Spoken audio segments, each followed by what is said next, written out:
Adelante. Bien, perfecto.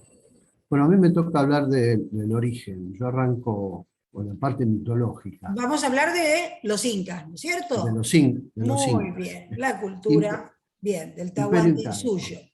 El Tahuantinsuyo Ahí arranca está. con la parte mitológica, pasamos por organización social, política, económica, agricultura, tecnología. Hacemos una mirada sobre los muertos y cerramos con festividades. Muy bien. Bien. El Tahuantinsuyo, que significa las cuatro partes del mundo, llamado el Imperio Inca por los cronistas del siglo XVI. En el Cusco hay evidencias de larga ocupación humana. Incluso mil años antes de Cristo ya existía la agricultura. Sobre el desarrollo del Cusco, previo al siglo XVI, es poco lo que se conoce en forma cierta, al margen de las creencias e identificaciones arquitectónicas propias. El Tahuantinsuyo y diversos grupos étnicos, algunos de los cuales han sido mejor identificados que otros, se han desarrollado en la zona del Cusco. Hay cronistas que han escrito sobre este desarrollo, pero por supuesto que todo lo que se ha investigado fue a partir de la dominación española, y los españoles tenían ciertas dificultades idiomáticas. O sea, les llevó un tiempo lograr esa comunicación como para poder después plasmar la historia del Tahuantinsuyo. Es como que ellos pueden contar la historia a partir del momento que llegaron, y algunas cosas que fueron recogiendo. Pero hubo uno, Juan de Betonzas, que se caracterizó primero por haber habitado durante largo periodo el Cusco, y después por haberse casado con una mujer de la élite incaica. Por lo tanto, haber vivido, haber compartido tantas cosas con ellos, le permitió imbuirse de la tecnología, de la historia, de las costumbres, la cultura. Fue el que escribió. Por eso arrancamos con la parte de los mitos, porque hay dos mitos que son muy conocidos, el de los hermanos Ayar y el de la pareja que sale del lago Titicaca. A mí particularmente me gusta más el segundo que el primero. Me parece qué sé yo, es más romántico. Vale. Justo se activó el teléfono. Me parece más romántico, más creíble. La pareja que sale del lago y puede proyectarse y de esa manera formar una historia, formar un camino, una familia, y a partir de ahí un imperio. O sea como historia para contar, me gusta más esa, pero la de los hermanos Ayar es muy interesante. La historia de los hermanos Ayar arranca así, más o menos como para que vean. Viracocha, que puede ser entendido como un modelo de divinidad, dispuso que los hombres salieran de abajo de la tierra, brotaran de una cueva. Esta cueva se llamaba Pacaritambú. 4 hermanos llamados Ayar Cache, Ayar Coche, Ayar Auca y Ayar Manco, con sus esposas, cada uno de ellos vestidos con sus mejores ropas, con adornos de oro, o sea, tratando por supuesto, de distinguirse. Hicieron esta trayectoria. Los 4 hermanos, en su deambular, acompañados por estas mujeres, llegaron a un cerro nombrado como Guanacaure. Ahí en el cerro, a las faldas de sus cerros, hicieron un sembrado de papas. Fíjense que a partir de tempranamente empezaron un trabajo de colonización, de enseñanza. Estuvieron trabajando con el sembrado, que toda la historia de los incas se relaciona con el sembrado, ya lo van a ver sobre el final. Desde la cumbre del cerro Guanacaure, Ayar Cache tiró una piedra con su onda, quebrando 4 cerros y haciendo 4 quebradas con ellos. Ante esta demostración de fuerza, sus compañeros decidieron librarse de él. Ahí aparece la naturaleza humana, aparecen los celos, la envidia. Y so pretexto de recoger algunos objetos que habían quedado en la cueva, insistieron en volver, a la prueba donde originalmente habían salido, y allí, Ayarcoche, sus hermanos bloquearon la salida, dejándolo encerrado adentro. Fíjense que de 4 ya pasamos a 3. Y vuelven otra vez al lugar donde habían empezado. Después de sellar la entrada con una piedra, su hermano quedó ahí, o sea, no los pudo acompañar. Bien. Volvieron al inicio. Esperen porque me perdí.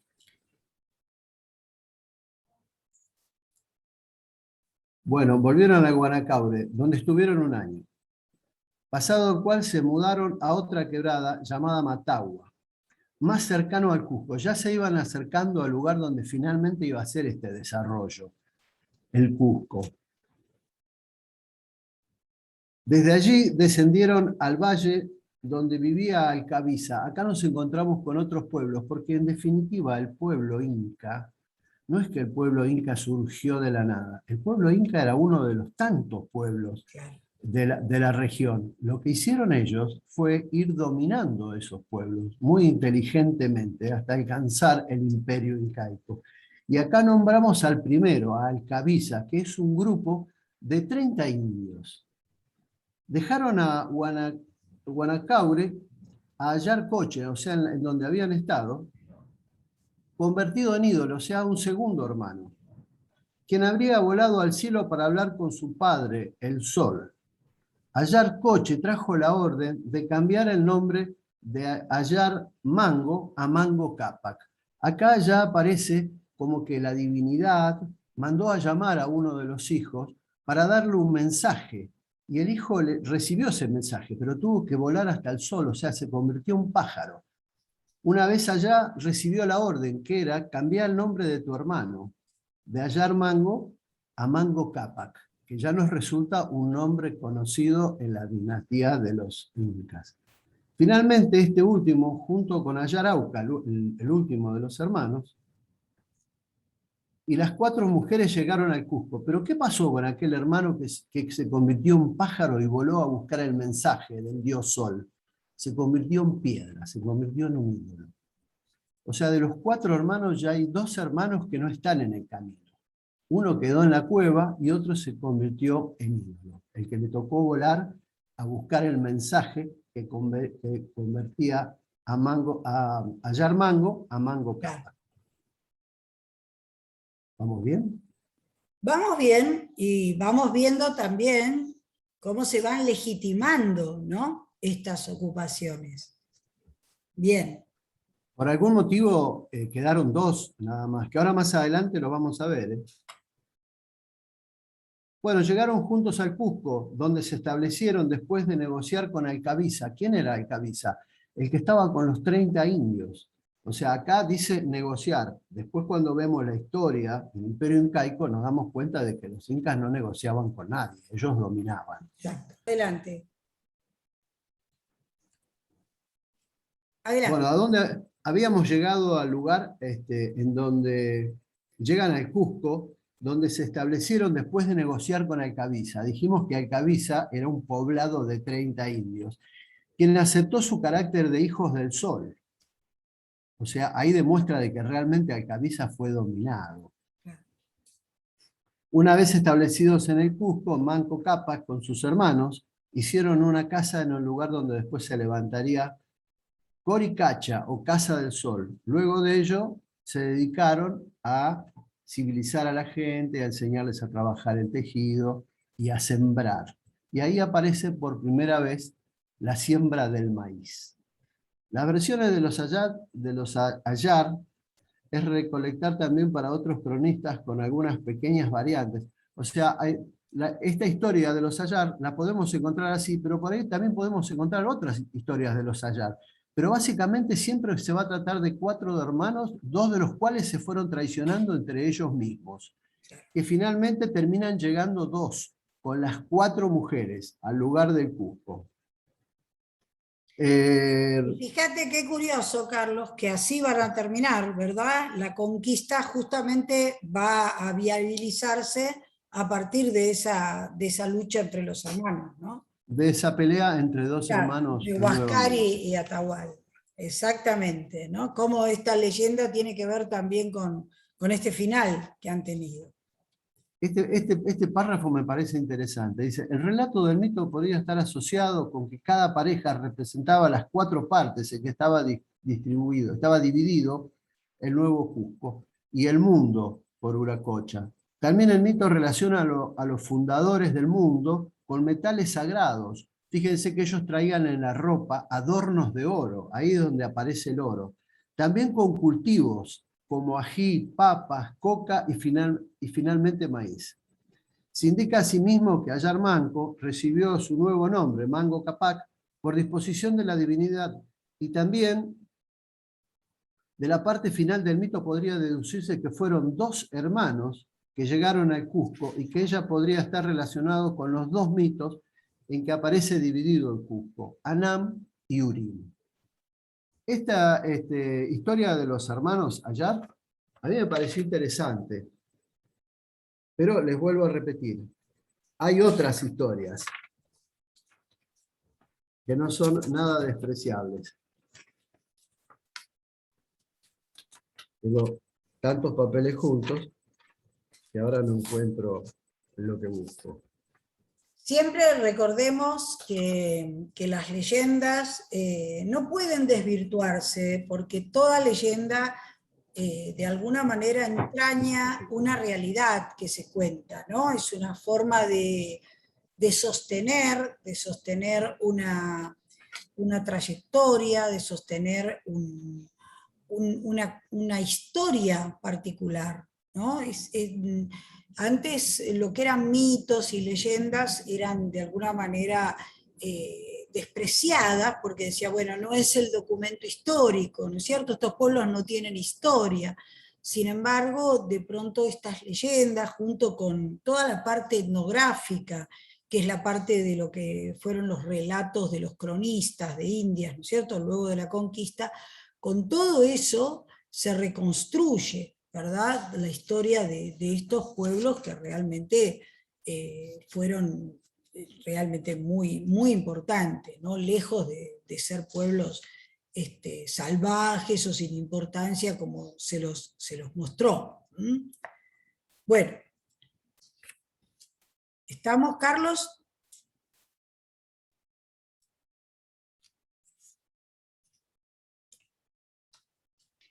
Estás muteado, Carlos. Tienes el Carlos. micrófono apagado.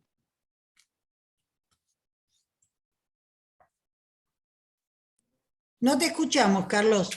Ahora sí, Sí, vamos. les decía que me falta una de las hojas, que es precisamente la que habla de la salida del lago Titicaca, de Manco Cápac y Mamá Oclia.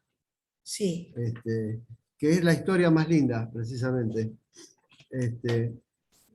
Más o Bueno. menos es así, ellos salen del lago Titicaca, por orden divina, se dirigen al Cusco, llevan, igual que los hermanos, llevan una herramienta en la mano con la que les permite asirse, o sea, transitar en el llano y trepar en la montaña, como una especie de bastón que tiene 2 metros de largo, y en la punta tiene un filo, y tienen que irlo clavando en la tierra, y donde finalmente se clavara esa vara, sería que la divinidad eligió ese terreno para que se establecieran. Y ese terreno finalmente terminó siendo el terreno del Cusco, donde ellos se establecieron y se dedicaron a trabajar la tierra, y nuevamente aparece la parte de cultivos.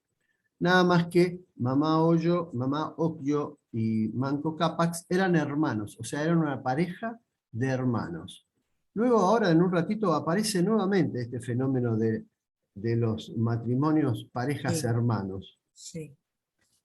Hay sobre una mirada general que dice que el Cusco es el centro político y religioso del imperio.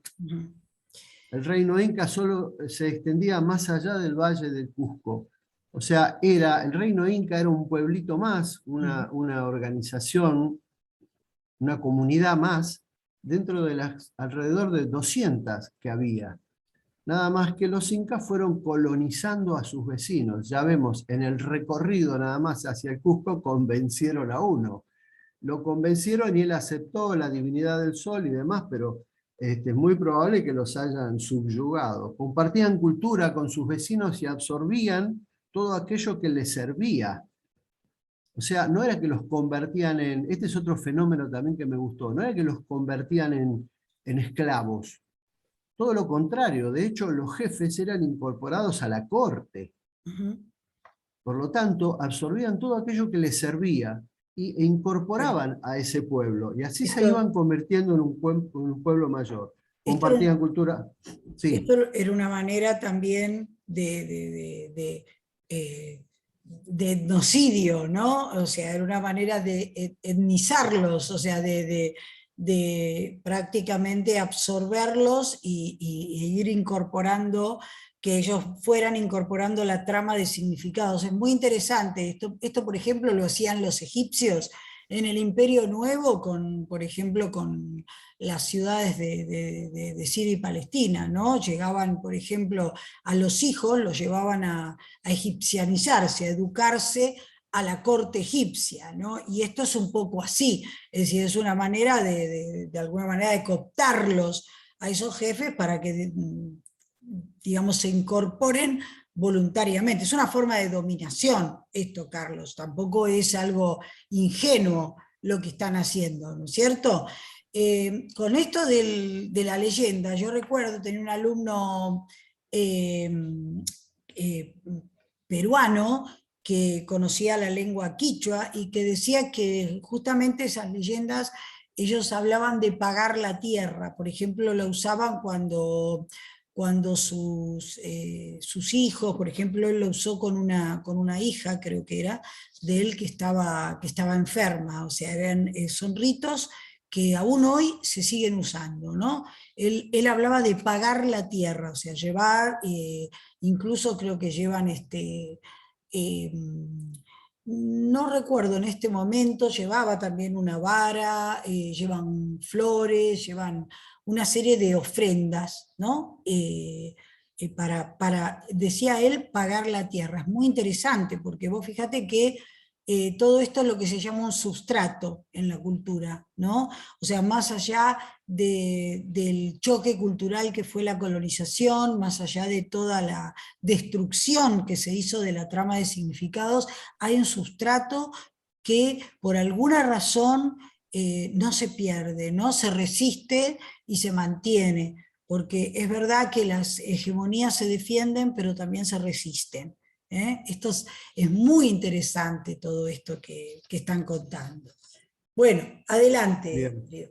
Seguimos con lo de compartir en cultura con sus vecinos. Sí, Sí, pero no religión, ¿eh? No compartían religión. no, La religión era una sola, la divinidad, el sol, y el idioma era uno solo, el quichua. O sea unifica, que, claro, no, sí, ahí, bueno, esa es la forma de dominio más feroz claro. sobre los subyugados. Dedicados a la agricultura y ganadería, con conocimientos en orfebrería, cerámica y confección textil. Por medio de campañas militares aumentaron su territorio de poder. Así es como fue creciendo el pueblo, la comunidad inca, incorporando pueblos de esta manera. Su mayor conquista se realizaron en algo más de 50 años, o sea que tuvieron un momento de esplendor. Es muy probable que esto se haya debido a un soberano en particular que tuvo una gran pretensión expansionista. Llegando a tener una extensión, escuchen esto, llegando a tener una extensión de 4 millones de kilómetros cuadrados y 15 millones de habitantes, incluyendo más de 200 pueblos diferentes que para cohesionar estos pueblos se impuso el culto al sol y la lengua quichua que aún se habla en muchas zonas. Eran colonizadores inteligentes, tomaban lo mejor de cada pueblo conquistado, adoptándolo a su estructura social. Los ayllus, y acá aparece otra parte interesante también, el Inca estaba en todo, no se perdía de nada, era re vivo.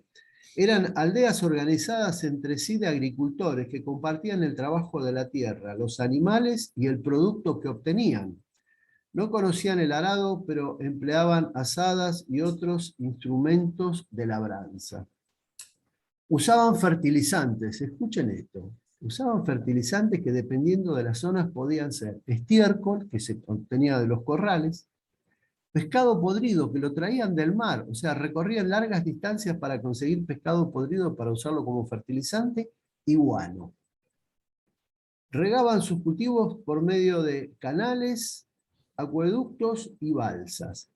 En las tierras altas de los Andes practicaban el cultivo en terrazas hasta en lugares aparentemente inaccesibles. Sí, por lo que vemos, sembraban en donde la tierra se los permitía y por medio de las terrazas obtenían una buena calidad de riego de las lluvias, mantenían bien la humedad, y a esto hay que agregarle que preparaban la tierra con un abono que traían a veces de distancias lejísimas.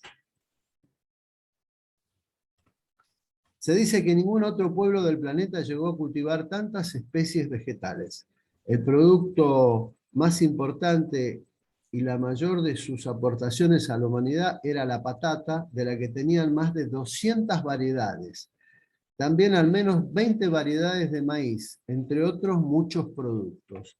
La ganadería se reducía a la llama, el guanaco, la alpaca y